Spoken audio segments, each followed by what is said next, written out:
April 7, 1945. Dawn broke cold and misty over the small German town of Altengrabo, 70 kilometers west of Berlin. Hedwig Müller, 23 years old and exhausted from 3 years of service as a Helferin, a female auxiliary in the Wehrmacht, stood frozen at the window of the derelict schoolhouse that had served as their dormitory for the past 6 months.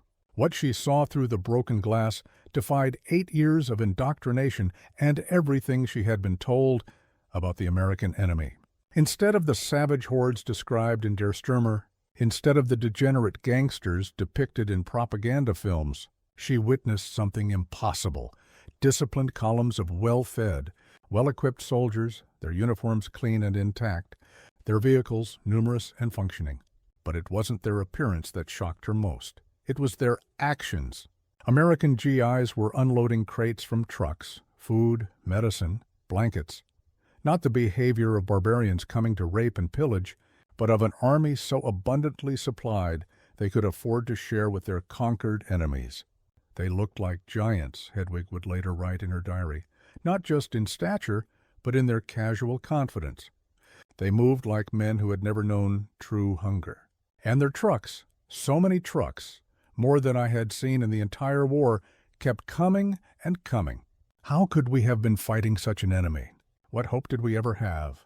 As she watched an African-American soldier hand chocolate to a group of wary German children, the horrible truth began to dawn. The Reich that promised 1,000 years of glory couldn't even provide its Helferinnen with adequate soap. Yet here were their supposed inferiors, carelessly distributing more food in one morning than she had seen in months. In that moment, as American military police established a perimeter around the auxiliary women's quarters to protect them from reprisals, Hedwig understood they had been lied to about everything. The mythology of German superiority collapsed before a reality she could neither deny nor explain away.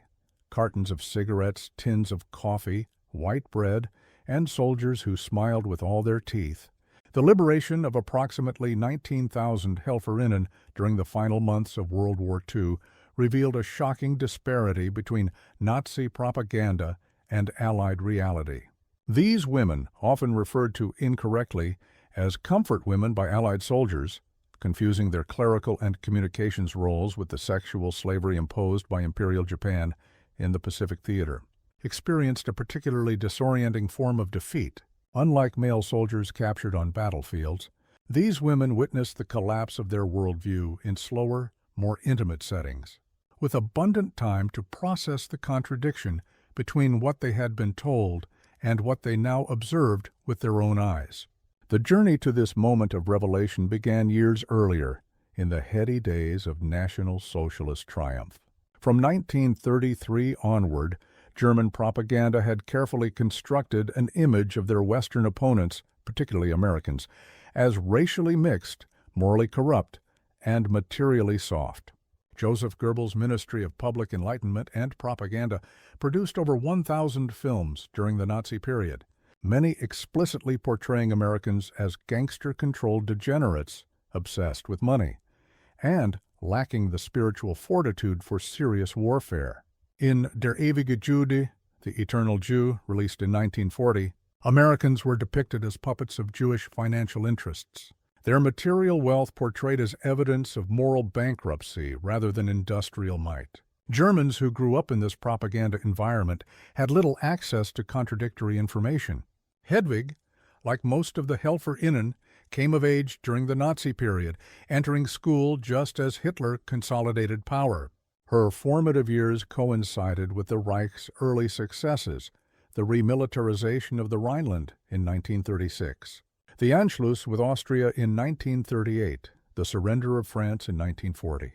The apparent validation of Nazi predictions reinforced the credibility of their other claims, including their characterization of American society.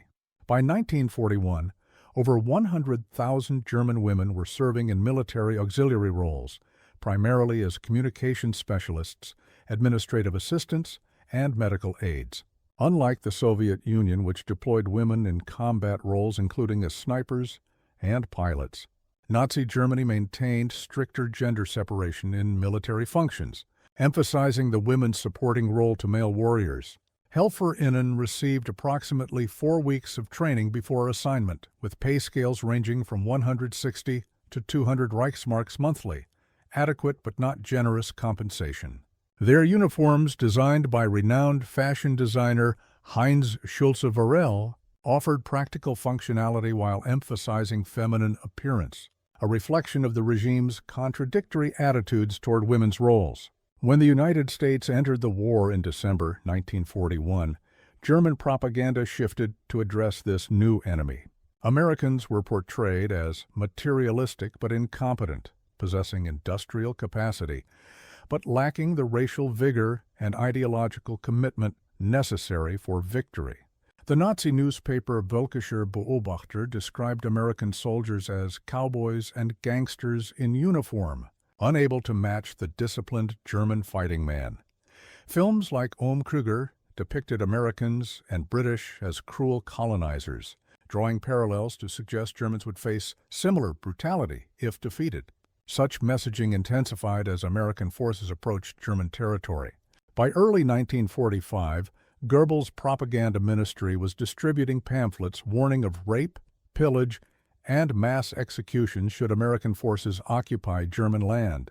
One widely circulated document described Americans as mongrelized troops led by Jewish officers determined to exterminate the German race. For women like Hedwig and her fellow Helferinnen, these warnings carried particular weight, creating expectations of sexual violence and retribution. The reality they encountered would prove dramatically different. Lieutenant Thomas Hargrove of the 89th Infantry Division, U.S. Army, recorded his first encounter with German auxiliary women near Eisenach in April 1945. "We found approximately 30 German women in a communications bunker," he wrote in his field report. "They were terrified, clearly expecting the worst. Our interpreter explained they would be treated according to the Geneva Convention, and their relief was palpable. One woman broke down crying when offered a K-ration. She kept repeating, 'Es ist zu viel,' 'it's too much,' apparently amazed at both the quantity and quality of standard-issue American combat rations. This encounter typified many throughout the closing months of the war. As American forces advanced through western Germany, they encountered thousands of female auxiliaries who had not retreated with German forces, either through oversight and chaotic withdrawal or by deliberate abandonment as the Wehrmacht collapsed.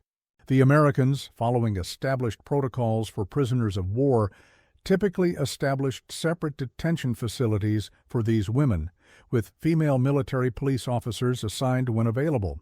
Gretchen Kohler, a signals auxiliary captured near Frankfurt, described her initial detention in a letter smuggled to her family. "We are held in a former hotel. Each of us has a real bed with clean sheets. We receive the same rations as American soldiers, more food than I have seen in a year. Yesterday they distributed chocolate bars and cigarettes, as if these were ordinary items of no value. When I asked why they would waste such luxuries on prisoners, the guard seemed confused by the question. 'Lady, this ain't luxury where we come from,' he said. This is just Tuesday. This casual abundance represented the first layer of shock for many Helferinnen. Throughout 1944 and 45, German civilian rations had dwindled to approximately 1,500 calories daily, with actual distribution often falling below this inadequate level. Military personnel received slightly better allocations, but by the war's final months, even these had become irregular. Most Helferinnen had grown accustomed to persistent hunger, with the black market providing occasional supplements for those with connections or valuables to trade. American military rations, by contrast, provided approximately 3,600 calories daily for active personnel, with additional supplements often available. Even the basic K-ration, designed for frontline combat conditions, contained items that had become rare luxuries in Germany: coffee, sugar, preserved meat, and chocolate. For prisoners accustomed to meals of watery soup and bread of deteriorating quality, American rations represented not just adequate nutrition, but unimaginable abundance. This nutritional disparity reflected deeper contrasts in industrial capacity. By 1944, American factories were producing more than 50,000 military vehicles monthly. Germany's total production for that year amounted to approximately 27,000. The United States manufactured over 96,000 aircraft in 1944 alone. Germany produced roughly 39,000 during the entire war. Such statistics, while impressive on paper, became viscerally real to the captured Helferinnen through daily observation of American military operations. Ilse Weber, a communications specialist captured near Kassel, recorded her observations in a diary later recovered by American intelligence officers. The Americans appear to have an inexhaustible supply of everything. Their trucks run constantly, burning fuel without concern. When a vehicle has mechanical problems, they often simply abandon it and take another. Yesterday I watched a supply sergeant discard 15 pairs of boots because they showed slight water damage. In Germany, those boots would have equipped an entire platoon, and men would have fought to receive them. The abundance extended beyond military equipment. Many Helferinnen remarked on the personal possessions of American soldiers, multiple changes of clothing, watches, cameras, fountain pens, and personal hygiene items that had become rare in Germany. Erika Schmidt, captured near Heidelberg, noted, "Every American soldier seems to have his own toothbrush, razor, and soap. They use fresh water to shave every day, even as we had been told German civilians must conserve every drop." When I mentioned this to our interpreter, she laughed and said, "In America, everyone has running water, even poor people." Perhaps most disorienting was the contrast in health and physical condition. After years of propaganda emphasizing Nordic physical superiority, many Helferinnen found themselves face to face with American soldiers who towered over the average German. Decades of better nutrition had produced a generation of Americans who were, on average, several centimeters taller than their German counterparts, with the difference becoming more pronounced in the war's final years as German nutrition deteriorated. "The Negro soldiers are particularly disturbing to our worldview," wrote Helga Brandt, a medical auxiliary. "We were taught these were inferior beings, barely above animals. Yet they are tall, strong, well-fed, and many speak better German than Americans of German descent. They operate complex equipment with confidence and show no signs of the mental deficiency we were told was characteristic of their race." This racial dimension added particular complexity to the experience of Nazi-indoctrinated women. Confronted with African-American soldiers who treated them with professional correctness rather than the predicted bestial behavior, many experienced profound cognitive dissonance. The Reich's racial hierarchies, presented as scientific fact, crumbled before living evidence to the contrary. This dissolution of racial certainty often preceded and facilitated the collapse of other ideological beliefs. As spring turned to summer in 1945, the situation for captured Helferinnen evolved. Initial detention centers gave way to more organized internment facilities, with American authorities establishing screening processes to identify women with significant Nazi Party involvement or intelligence value. For most, however, captivity continued to provide daily lessons in American industrial might and logistical capability. Camp Westbrook, established in a former Luftwaffe training facility near Wiesbaden, housed over 2,000 female auxiliaries by June 1945. Organized under the supervision of the Women's Army Corps, the facility maintained separate barracks for officers and enlisted personnel, continuing German military hierarchies while introducing decidedly American elements to daily life. Margarete Kunze, a signals lieutenant interned at Westbrook, described the camp's routine. "We rise at 6, perform light duties until 4, then have evenings to ourselves. The work is nothing compared to our service obligations, mostly cleaning our own spaces and assisting in the kitchens. The Americans have established a library with German books, a recreation area, and even show films twice weekly. They call this detention, but it is more comfortable than my family's living conditions have been for years." The camp's medical facilities proved particularly revealing.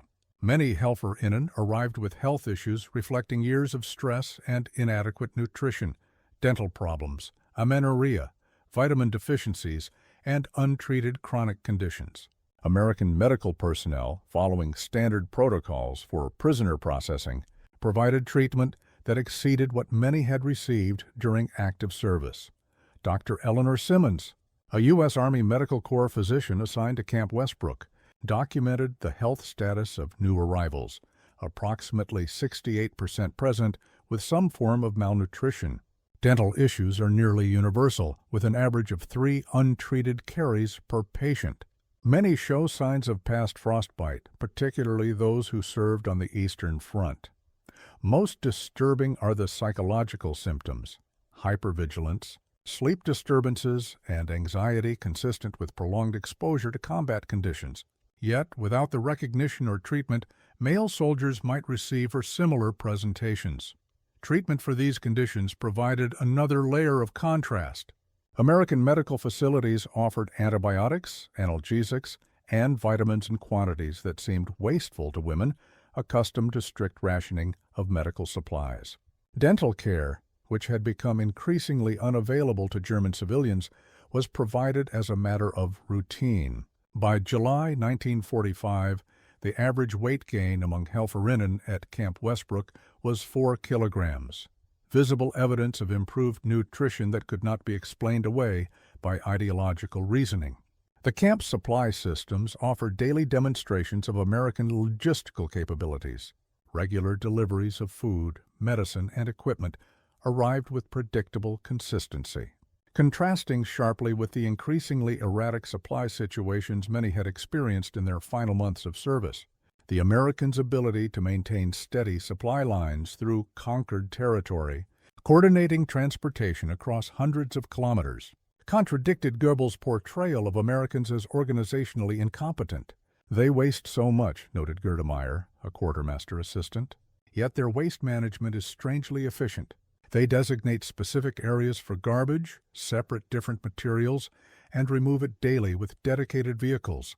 Even in their trash disposal, they demonstrate organizational capacity beyond what we maintained at the height of our efficiency." As summer progressed, American authorities began implementing re-education programs for interned German personnel, including the Helferinnen.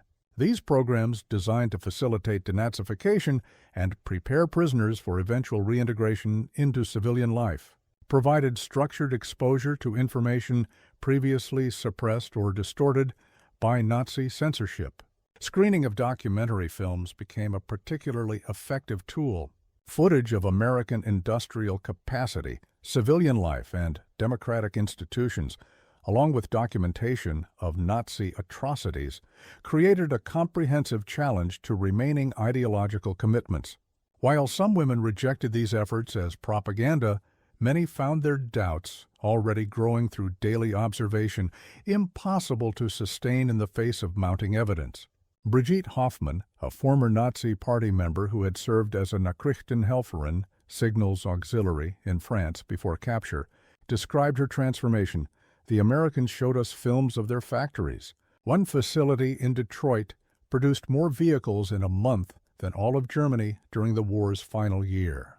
They showed their farms, their stores full of goods, their universities open to both men and women. Then they showed us Buchenwald. I vomited and couldn't sleep for 3 nights. Everything had been a lie. Not all experiences proved so dramatic. For many Helferinnen, ideological transformation came more gradually through countless small revelations rather than single epiphanies. The casual interaction between American personnel of different races, the relative egalitarianism between officers and enlisted men, the matter-of-fact competence of female military personnel, each observation chipped away at the worldview constructed by years of Nazi education and propaganda. Letters home, subjected to military censorship but generally permitted, reveal this incremental transformation. Initially, many women described their American captors in terms consistent with previous beliefs, emphasizing perceived moral laxity or cultural differences. Over time, these characterizations evolved with increasing acknowledgement of positive qualities and expressions of doubt about previous convictions. Helene Fischer, writing to her mother in Munich in August 1945, "The Americans continue to surprise me. Last week they organized a concert with their military band. They played Beethoven and Mozart, not just their jazz music as we expected. The conductor, a Lieutenant Cohen, spoke passionately about German musical contributions to world culture. This from a Jewish officer whose family likely suffered under our laws. It forces difficult questions about what we were told. By autumn 1945, American forces had begun the process of releasing Helferinnen deemed to present minimal security risk. Many returned to devastated communities and fractured families, carrying with them not just physical evidence of their improved conditions, restored weight, treated medical issues, small hordes of gifts from American personnel, but also transformed perspectives that sometimes created tension with those who had not shared similar exposure. Erica Brown, returning to Hanover in October, encountered resistance when describing her experiences. My father refused to believe me when I told him about the Americans' food supplies. He accused me of exaggeration or delusion. When I showed him the cigarettes and chocolate I had been given upon release, he insisted these must have been produced in German factories, captured by Allied forces. He cannot accept that our enemies possessed such abundance, while we suffered increasing privation. This disconnection between former Helferinnen and their communities represented another layer of German society's collective psychological adjustment. For many civilians who had experienced only the war's hardships and Allied bombing campaigns, the notion of American generosity remained incomprehensible. Women who spoke positively of their treatment in captivity sometimes faced accusations of collaboration or moral compromise. Their changed perspectives viewed as betrayal rather than legitimate reassessment based on direct experience. Louise Hoffman, released from Camp Marshall near Stuttgart in November 1945, recorded the reaction to her return. "My neighbors watch me with suspicion. Because I do not join their bitter complaints about the occupation, they whisper that I must have earned special treatment through dishonorable means. They cannot understand that I no longer hate our conquerors, not because I have forgotten patriotism, but because I have seen with my own eyes that much of what defined our patriotism was built on falsehoods." For American authorities, the experiences of the Helferinnen offered valuable insights into the psychological dimensions of occupation and reconstruction. Studies conducted by the Strategic Services Unit, successor to the Office of Strategic Services, analyzed the women's evolving perspectives, identifying factors that facilitated or impeded ideological transformation. These findings informed broader denazification strategies and contributed to understanding how belief systems collapse when confronted with contradictory evidence. Dr. Margaret Hoffman, a German-born psychologist working with American military government, interviewed over 300 former Helferinnen in early 1946. Her report, Transformation of Belief Through Material Evidence, highlighted the particular impact of everyday encounters with American abundance. The subjects report that abstract political arguments proved less persuasive than simple material demonstrations. The availability of hot water, the casualness with which food was distributed, the routine replacement of damaged equipment, these tangible experiences undermined ideological commitments more effectively than direct challenges to Nazi principles. This pattern reflected broader dynamics in post-war German society. As American occupation policies evolved from initial harshness to the more supportive approach embodied in the Marshall Plan, material reconstruction created conditions for psychological and political reconstruction. The demonstrated success of democratic market economies, initially visible only to groups like the Helferinnen with direct exposure to American systems, gradually became apparent throughout Western Germany, facilitating acceptance of new political arrangements. Hedwig Müller, whose dawn encounter with American forces opened this account, exemplified this transformative journey. After 6 months in American custody, she returned to her family in Bavaria with significantly altered perspectives.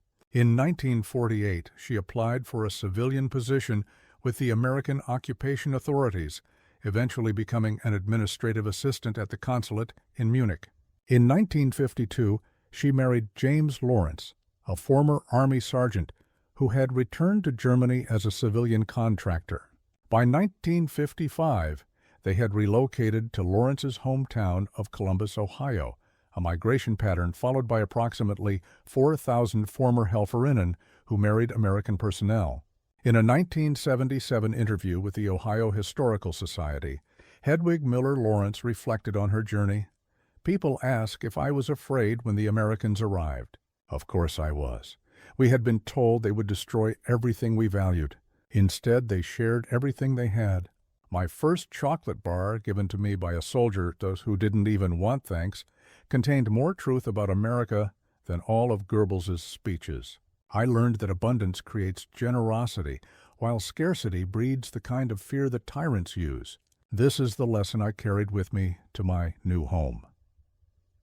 The experiences of the Helferinnen represent a unique historical window into the psychological dimensions of defeat and ideological collapse. Unlike male combatants whose military surrender occurred in more formalized contexts, these women experienced a more intimate, prolonged confrontation between their indoctrinated expectations and observed reality. Their testimonies reveal how material evidence, the tangible, undeniable reality of American abundance, contrasted with German scarcity, undermined abstract ideological commitments more effectively than direct argumentation.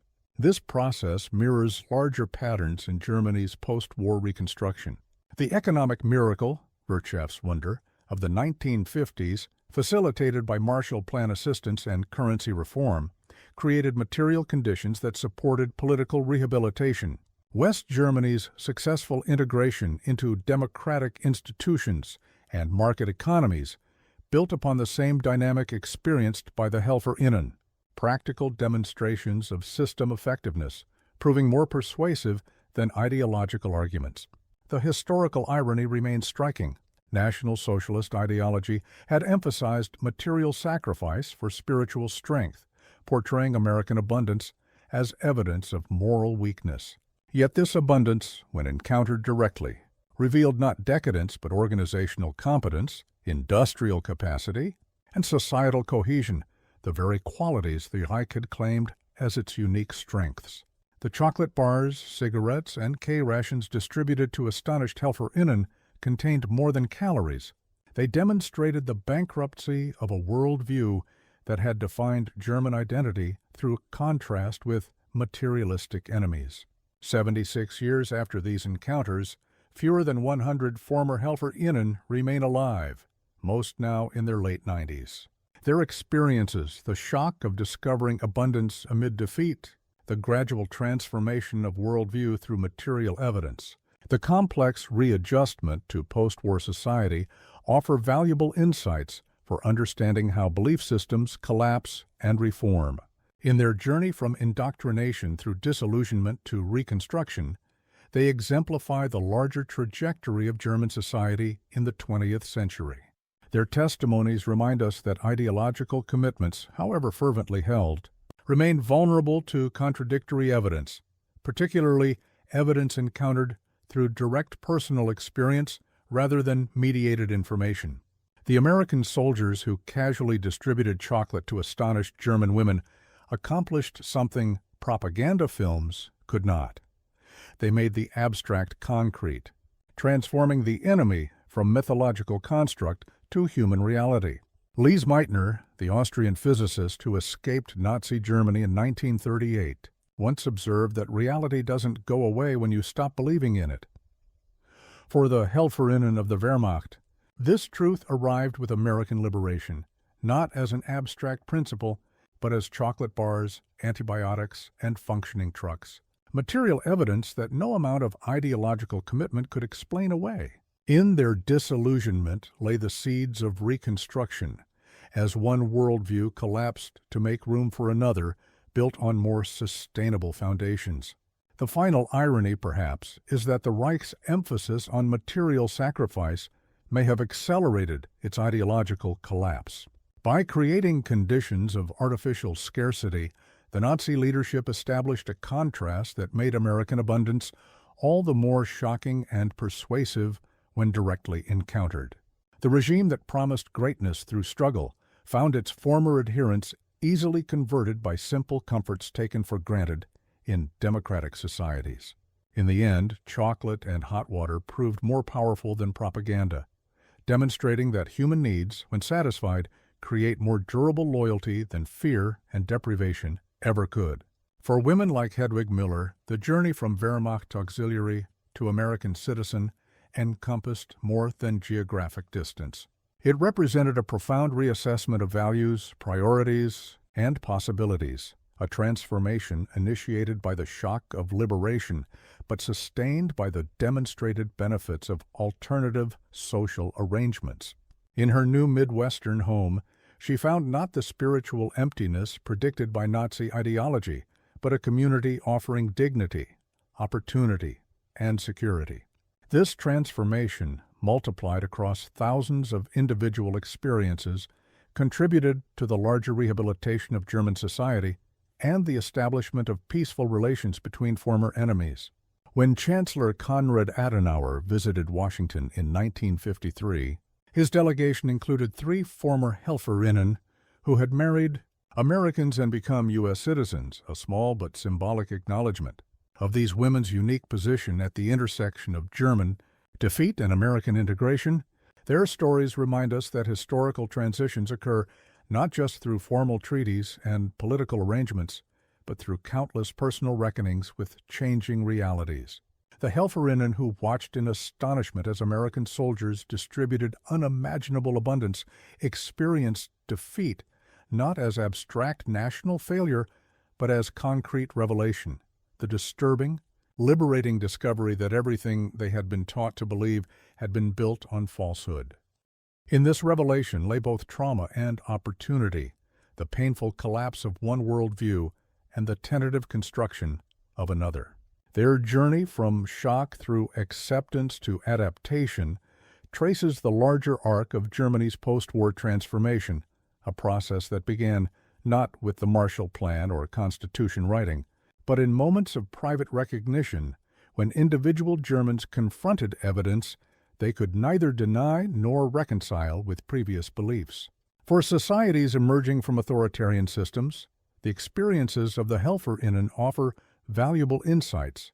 Ideological transformation rarely occurs through abstract argument alone. It requires tangible demonstration of alternative possibilities. The most effective challenge to propaganda is not counter-propaganda, but lived experience that contradicts ideological claims. When people can see, touch, and taste evidence that undermines official narratives, even deeply entrenched beliefs become vulnerable to revision.